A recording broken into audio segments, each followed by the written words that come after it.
Ladies and gentlemen, I've said it once, I've said it twice, I've said it a million times. You can say it with me. Buckeyes are in shambles. And now, not just Buckeye fans are in shambles, we've got Buckeye players in shambles. Jack Sawyer went on the Not Just Football podcast and gave a take that I think might be one of the dumbest to come out against Michigan's whole sign stealing thing. It's definitely top 5. But we'll get into that in just a second here. First off, this is the Big Ten Team Rivalry Show. Thank you so much for 1,880 some odd subscribers. Thank you for hanging out with us. If you don't mind hitting the like button, possibly even subscribing, maybe even sharing the show with a friend. I mean, how are you going to be able to find takes like this? I mean, I guess you just have to be on Twitter. Okay, how are you going to find commentary on takes like this if you're not subscribed to the show? So really, I think you should probably just subscribe. Jack Sawyer offered, I think one of the top 5 dumbest arguments I've ever heard against Michigan's whole sign stealing thing. You know, something feels weird to Jack Sawyer. Something feels very weird to him, and it can't possibly be the fact that he went 0-1,000,000 against Michigan these past several years. I mean, that has nothing to do with it. Clearly, it was because Michigan engineered the largest, I don't even know what you would call it, sign stealing operation, the largest spy network in all of college football history. They put together this massive spy network that the FBI is currently looking into because they don't already have their hands full with Russia and Iran and China. They have to be looking into Michigan football. I guarantee that's what's going to happen. Also, I did not realize I'm older than Connor Stallions. That makes me feel a little bit strange because dude looked like he was in his 40s.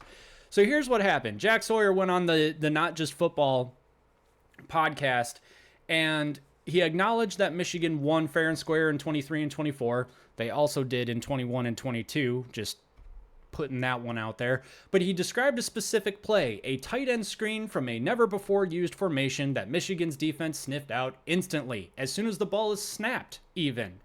His teammate Cade Stover, now with the Texans, also recalled the same play, saying that Michigan defenders were yelling screen before the ball was even snapped. Okay, that's a completely normal thing to do. If you think you know what the play is, then you call it out.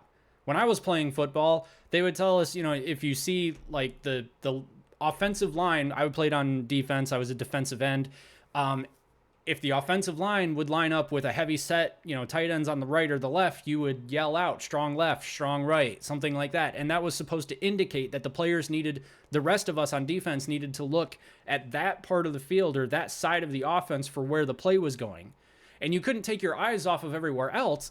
But that's why I want to get to the play that he's talking about. And I'll just let him speak for himself. Let me ask you this seriously. Here. How much did the sign stealing do you think really play? I'll tell you this. I think they beat us straight up last year, obviously, and the year before. But yeah, our they sophomore did. year, we left the field. We were like, this feels weird. We lost, by double digits, and it felt like we had beat the shit out of them all game. Really? That is such a stupid thing to say. You feel like you beat them all game, and yet you're the ones who are down by double digits. How exactly do you think that you had beat them all game? I mean, Michigan's offense was dropping bombs on you throughout the entirety of the game. It really wasn't. I mean, actually, so I'll kind of back up a second here, and I will give him this, that Ohio State's offense was probably more consistent throughout more of the game than Michigan's was. But once Michigan started establishing themselves and wearing Ohio State down, because you got to remember, Michigan plays complementary football. Jack Sawyer's on defense. So just because Ohio State's offense couldn't do very much against Michigan's defense doesn't mean anything about the reverse. It doesn't have any bearing on how Michigan is able to play against Ohio State's defense. And Ohio State has a great defense pretty much every single year. Jack Sawyer is an incredible player. Was an incredible player for Ohio State. I'm sure he'll be great for Pittsburgh. Good on him. I wish him the best of luck there. But that has absolutely zero bearing on what the offense is, what Michigan's defense is doing against C.J. Stroud and the Ohio State offense. So the fact that they're saying, like, we felt like we beat them up all game long. Yeah, the defense was beating up Michigan's offense for a little bit there. Michigan's offense really had some trouble getting things going for the most part until late in the second quarter, I think it was, when J.J. McCarthy had those 2 passes to Cornelius Johnson. in a prior take of this video, I couldn't remember his name, so that's why I kind of jumped. Hey, I remember his name. It's Cornelius Johnson. He scored 2 touchdowns against Ohio State in 2022. One of those touchdowns was honestly just J.J. McCarthy just throwing it towards wherever he thought CJ was, and then throwing up some prayers as well, hoping to God that CJ caught that ball. Because that was almost a disaster on that particular third down. I mean, JJ was almost sacked as it was, and then just throwing the ball with reckless abandon like that. And maybe it wasn't actually reckless abandon. Maybe he saw what he was doing from where I was watching on my couch. It looked like reckless abandon. So it is what it is. But anyway, just because you feel like you've been beating up on Michigan's offense doesn't mean that Michigan's offense can't put together the plays necessary to end up winning the game, especially when Michigan's defense was beating up on Ohio State's offense even more than Ohio State's defense was on Michigan's offense.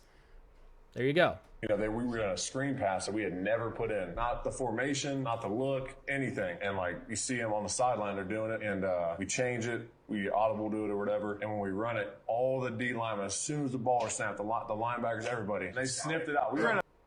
Okay. So Michigan sniffs it out. I mean, they start yelling over on the sidelines, it's a pass, it's a pass. Michigan's defense, their players are yelling, screen, screen, screen, based on the formation. It does not matter that Ohio State had never put this in before. And I don't know whether he's saying that they hadn't run it all season long, which I find incredibly difficult to believe,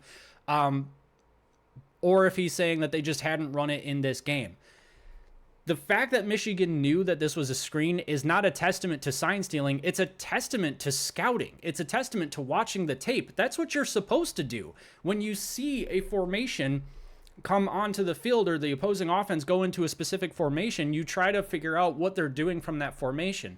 Just because Ohio State goes into that formation and they hadn't run it all game long doesn't mean that Michigan hadn't seen them run it against somebody else or hadn't seen that type of thing happen before. I mean, it's a tight end screen. Like, unless you're doing like the double toss back fake kind of thing with the halfback throw to the tight end over on the other side of the field, sort of bootleg situation, my technical football knowledge is abhorrent. I'm sorry. Just go ahead, roast me in the comment section. I deserve it. I will take it. I will read it on the next video.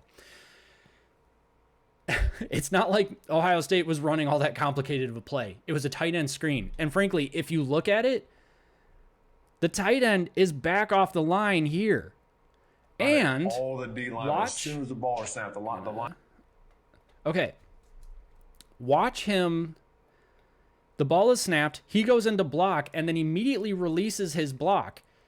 This guy back here, the defender, linebacker that he's talking about, just stays in his zone the entire time. But as soon as he sees this guy break off of his block and go into the flat here, I believe that's what it's called, is the flat, the defender then comes up on him to stop the play.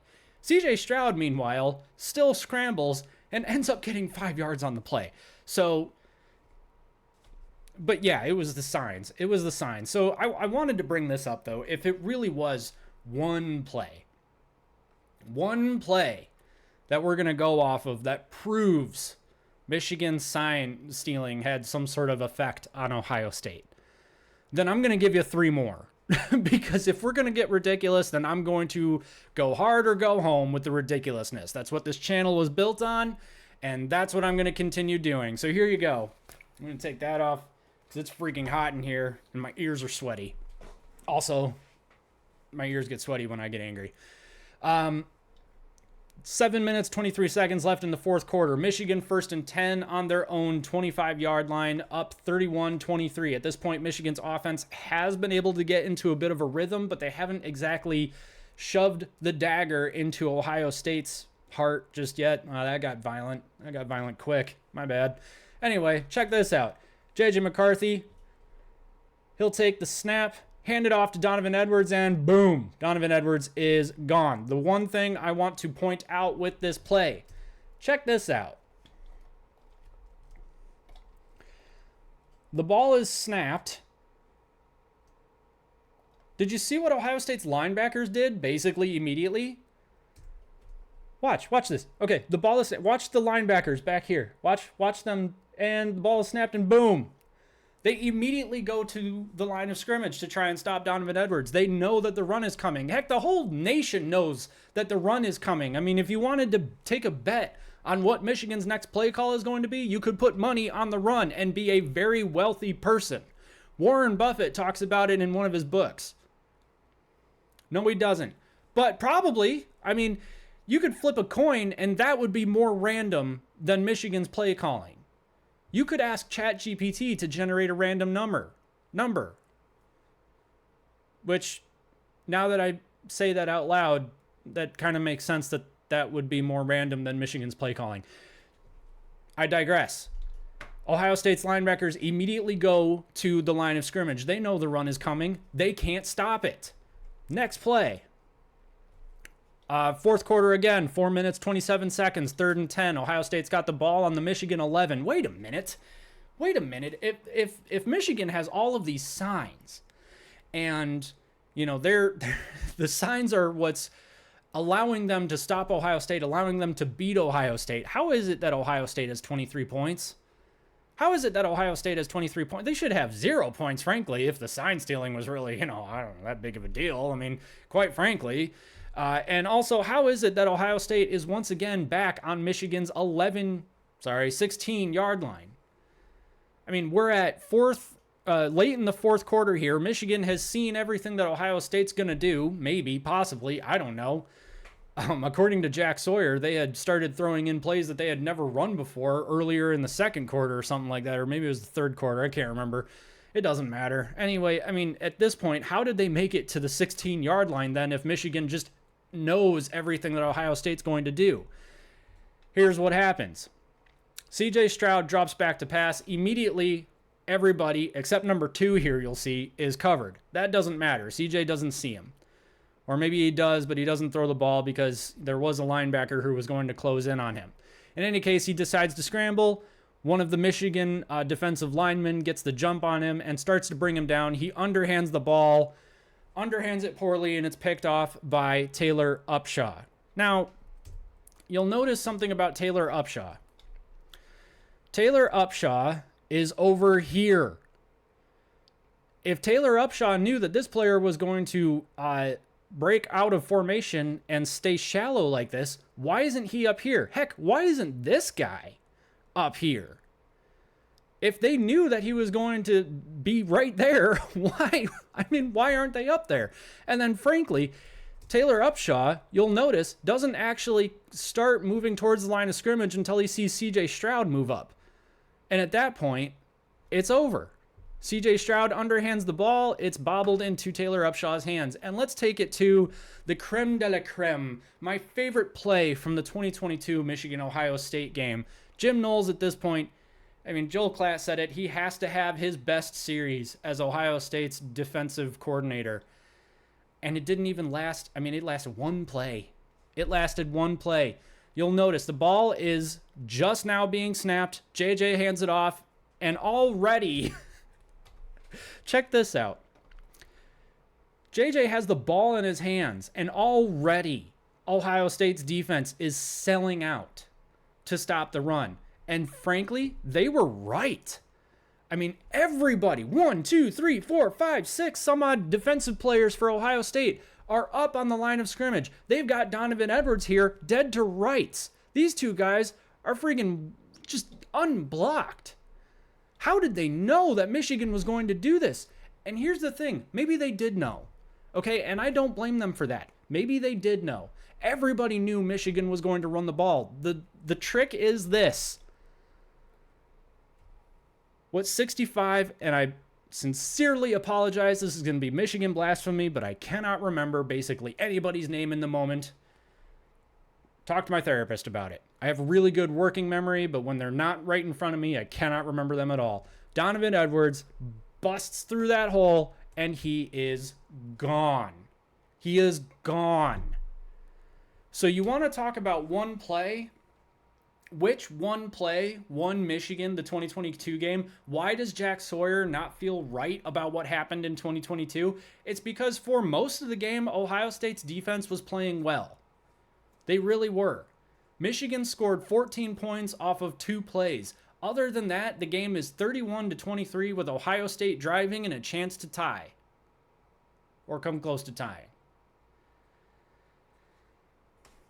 But what are you going to do? I mean, if it doesn't feel right, it doesn't feel right. I don't know what to tell you. I think what doesn't feel right is the fact that you lost to Michigan multiple times in a row. And you know what? It is what it is. But I don't understand why we're making points about how, like, okay, so it was one play that, you know, that's what doesn't feel right, is that Michigan sniffed out that one play right before the ball was snapped. Everybody does that kind of thing. In any case, I'd love to know your thoughts on this whole thing. Do you think Jack Sawyer has a point? Don't you? Why? Let me know in the comment section. Don't forget to join us Wednesday nights at 8:30 p.m. and we will see you in the next video.